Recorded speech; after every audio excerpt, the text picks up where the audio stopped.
اور یہ ہے کہ کیا یہ دن جس کی یاد میں مناتے ہو، کیا اس کی زندگی میں بھی کبھی یہ دن آیا ہے کہ نہیں آیا ہے؟ صرف اتنے سے سوال کا جواب دو۔ کبھی اس کی زندگی میں بھی یہ دن آیا ہے کہ نہیں آیا؟ 40 سال پہلے کی بات چھوڑ دو اور 23 سال بعد کی بات کرو، جو نبوت کا زمانہ ہے۔ کیا 13 سال مکے میں، 10 سال مدینے میں میرے آقا نے کبھی یہ دن منایا ہے کہ نہیں منایا؟ کہتے ہیں تم گستاخ ہو، سوال کیوں پوچھتے ہو؟ ہم نے کہا معافی مانگ لیتے ہیں، لیکن اتنی بات تو بتلا دو کہ نبی کے بعد اس کائنات کے اندر کوئی نبی کا دوست بھی حکمران رہا ہے کہ نہیں رہا ہے؟ کبھی نبی کے یاروں کی بھی حکومت آئی ہے کہ نہیں آئی ہے؟ کبھی نبی کے دوستوں کا بھی اختیار ہوا ہے کہ نہیں ہوا ہے؟ اگر تمہارا عقیدہ یہ ہے کہ صدیق نبی کا کچھ لگتا تھا اور وہ 11 ہجری کو حکمران ہوا، 13 ہجری کو ان کی وفات ہوئی، تو اتنا تو بتلا دو 2 برس یہ دن ان کی زندگی میں آیا ہے کہ نہیں آیا ہے؟ اور پھر بتلا دو کہ فاروق کے بارے میں تمہاری رائے کیا ہے؟ 10 برس سن 13 سے لے کر 24 تک وہ بھی حکمران رہا ہے 11 برس، کیا اس کی زندگی میں بھی یہ دن کبھی آیا ہے کہ نہیں آیا ہے؟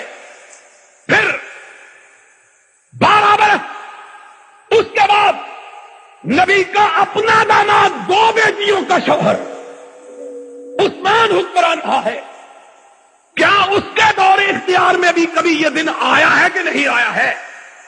پھر اس کے بعد ان کی چھوٹی بیٹی کا شوہر اور ان کے بیٹوں کا باپ، حسنین کا باپ علی مرتضی 35 ہجری سے لے کر 40 ہجری تک حکمران رہا ہے، 5 سال اس کے زمانے میں بھی یہ دن آیا ہے کہ نہیں آیا ہے؟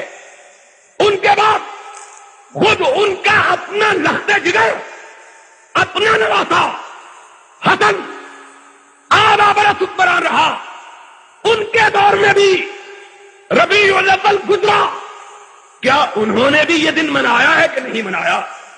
یارو، ہم اپنے لیے تو نہیں لڑتے، ہم کو مجرم کہہ دو تو کوئی بات نہیں، لیکن دیکھو تو صحیح کہ تمہاری ستم گری کن کن لوگوں پہ اثر انداز ہو رہی ہے۔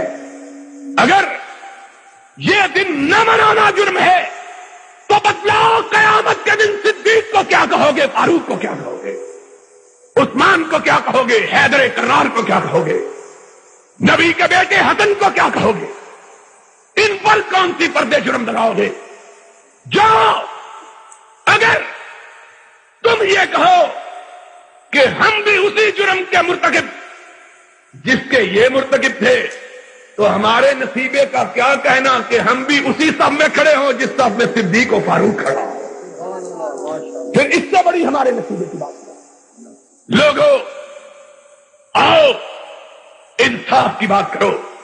آج تمہارا ملک اس بات کا متحمل نہیں ہے کہ معمولی باتوں کو، ان باتوں کو جن کو تم نے خود تراشا ہے، نہ قرآن میں جن کا ذکر، نہ محمد کے فرمان میں جن کا تذکرہ، ان باتوں پہ لڑ کے امت کو بانٹ رہے، امت میں تفرقہ پیدا کر رہے، امت میں خلفشار پیدا کر رہے۔ آج امت کو اتحاد کی ضرورت ہے، آج امت کو اتفاق کی ضرورت ہے۔